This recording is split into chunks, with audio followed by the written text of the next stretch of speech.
सभी छात्रों को नमस्कार। जैसे कि हम लोगों ने पिछले वीडियो में डिसीजन मेकिंग के अर्थ, परिभाषा, लक्षण और कार्यों के बारे में चर्चा कर चुके हैं। तो आज हम लोग बात करेंगे प्रशासन में निर्णय प्रक्रिया के बारे में।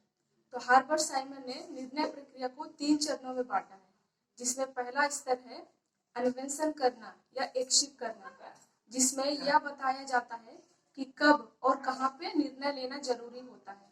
एंड दूसरा स्टेज है डिजाइन क्रिया, जिसमें वैकल्पिक विषयों की खोज और विकास करना कार्य किया जाता है। दिन तीसरा है चयन क्रिया यानी चूज एक्टिविटी, जिसमें उपलब्ध विकल्पों में से सही विकल्प का चुनाव किया जाता है। फीटर एफ ड्रैकर ने निर्णय प्रक्रिया के 5 चरण बताए हैं।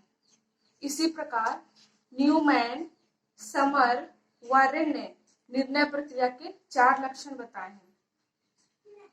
निर्णय प्रक्रिया के उपयुक्त चरणों का अध्ययन करने के बाद हम ये कह सकते हैं कि एक निर्णय प्रक्रिया के निम्न बिंदु हो सकते हैं, जिसमें पहला है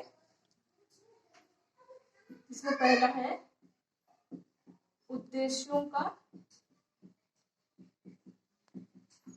निर्धारण करना। निर्णय प्रक्रिया का प्रथम चरण किसी एक समस्या को सुव्यवस्थित ढंग से सुलझाने के लिए उद्देश्यों को जानना समझना अति आवश्यक है। प्रशासक का परम आवश्यक कार्य है कि वे जो भी क्रिया कर रहे हैं वो प्रभावशाली हो रहे हैं या नहीं हो रहे, इन सारी चीजों को जानना। कार्यों का तुलना उद्देश्यों से किया जाता है और इस प्रकार ये कार्य व्यक्तिगत और संस्थागत कार्यों में समन्वय स्थापित कर सकते हैं। देन दूसरा पॉइंट है समस्या की व्याख्या करना। समस्या की व्याख्या करना। निर्णय प्रक्रिया का दूसरा महत्वपूर्ण चरण समस्या के सही अर्थों को समझना होता है।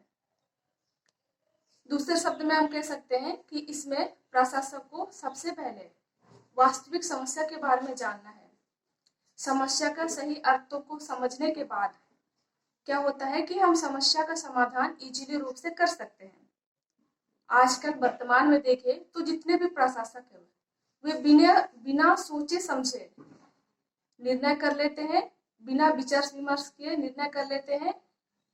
और इसको हम लोग एक उदाहरण से समझ सकते हैं कि एक डॉक्टर को रोगी के रोग को जानने की जरूरत है, उसी प्रकार प्रशासक को भी संगठन के जितने भी समस्या है उसको समझने का जरूरत है। साथ ही साथ प्रशासक को संगठन के समस्या को जानने के साथ साथ उसके लक्षणों को भी जानना अति आवश्यक है। इस संबंध में हेंस और मैक्सी के अनुसार समस्या की व्याख्या में समालोचक तत्व प्रमुख होता है। बहुत सारे अधिकारी तो ये भी मान लेते हैं कि समस्या की व्याख्या करना समस्या का समाधान करने से अधिक कठिन होता है। अतः समस्या की व्याख्या सावधानी पूर्वक करनी चाहिए। then तीसरा पॉइंट है समस्या का विश्लेषण। समस्या की स्पष्ट व्याख्या और परिभाषा करने के बाद निर्णय प्रक्रिया का अगला चरण होता है समस्या का विश्लेषण करना। यदि समस्या बड़ी है तो प्रत्येक समस्या को कई भागों में विभाजित किया जा सकता है। उसके बाद कई भागों को विभाजित करके उसका विश्लेषण किया जाता है। विश्लेषण के लिए संबंधित तथ्यों को एकत्रित किया जाता है। द नेक्स्ट पॉइंट है वैकल्पिक समाधानों का विकास करना। वैकल्पिक समाधानों का विकास करना। समस्या की स्पष्ट व्याख्या और विश्लेषण करने के बाद निर्णयकर्ता विभिन्न सूचनाओं और तथ्यों को आधार पर विभिन्न वैकल्पिक समाधानों का विकास करता है। इसको हम लोग एक उदाहरण से समझेंगे कि यदि समस्या किसी वस्तु के विक्रय में है और इसके लिए हम लोग को कई विकल्पों को चुनाव किया जा सकता है, जैसे कच्चे माल को प्रत्यक्ष रूप से बेचा जाए या मध्यस्थों के माध्यम से या डाक द्वारा प्रत्यक्ष रूप से।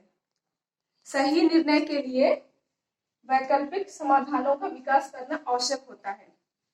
वैकल्पिक समाधानों का विकास करना निर्णय प्रक्रिया का प्रमुख महत्वपूर्ण चरण होता है। अतः प्रशासकों की योग्यता होनी चाहिए कि वे वैकल्पिक समाधानों का विकास कर सके। देन नेक्स्ट पॉइंट है विकल्पों की छांटनी।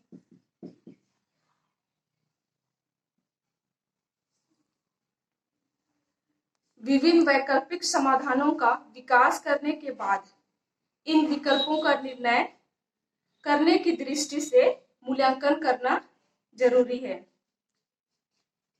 विकल्पों का मूल्यांकन निम्न आधार से किया जा सकता है। तो उसमें पहला है समय, दूसरा है उद्देश्यों की प्राप्ति में सहयोग, तीसरा है विकल्पों की उपयुक्तता, चौथा है विकल्पों की लागत, देन लास्ट है विकल्पों के परिणाम आदि। नेक्स्ट पॉइंट है सर्वश्रेष्ठ विकल्प का चयन। 6 नंबर है सर्वश्रेष्ठ विकल्प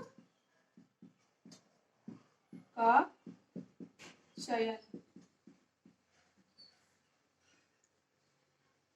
विभिन्न विकल्पों का मूल्यांकन करने के बाद अगला स्टेप होता है कि सर्वश्रेष्ठ विकल्पों का चयन करना। इसमें प्रशासक का अनुभव, प्रयोग, अनुसंधान, विश्लेषण आदि विकल्पों के चुनाव के आधार हो सकते हैं।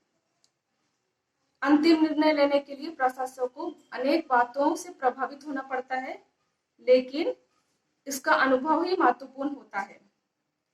निर्णय को लेने के लिए प्रशासक को दैनिक अनुभव बहुत महत्वपूर्ण भूमिका निभाती है, लेकिन अनुभव के आधार पर सदैव निर्णय लेना ठीक नहीं है।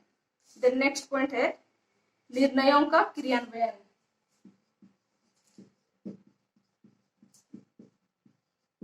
निर्णयों का क्रियान्वयन या लागू करना। जब किसी समस्या का समाधान के लिए कोई निर्णय लिया जाता है तो उसका अगला स्टेप होता है कि उसको कार्य रूप या लागू करना होता है। उसके बाद चुने हुए कार्य विधि को सुचारू रूप से लागू करना प्रशासक की महत्वपूर्ण भूमिका है। जिन लोगों पर निर्णय लिया जा रहा है उसकी सहमति उस निर्णय के संबंध में होना अति आवश्यक है। निर्णय को लागू करने के लिए निम्न अंग है, जिसमें पहला है कर्मचारियों को कार्य कराना, उस पर नियंत्रण रखना, लोगों को उत्प्रेरित करना आदि। देन लास्ट पॉइंट है प्रतिपुष्टि तथा नियंत्रण। प्रतिपुष्टि तथा नियंत्रण। जब किसी निर्णय को कार्य रूप प्रदान किया जाता है तो प्रशासक को चाहिए कि उस निर्णय के प्रभावों का मूल्यांकन करे तथा उसके संबंध में सभी आवश्यक सूचनाएं इकट्ठा करें। साथ ही प्रशासक का महत्वपूर्ण कार्य यह भी होता है कि वे उन क्रियाओं पर अपना नियंत्रण लागू करें जो कि निर्णय को कार्यरूप प्रदान करने में सहायक हो। निर्णय प्रक्रिया के उपर्युक्त स्तर एक आदर्श निर्णय प्रक्रिया के स्तर कहा जा सकता है। उपर्युक्त स्तर को हम इस प्रकार से अवगत करते हैं कि निर्णय लेने के लिए क्या क्या क्रियाएं की जा सकती है। इन स्तरों को निर्णय की प्रकृति के आधार अनुसार घटाया बढ़ाया भी जा सकता है।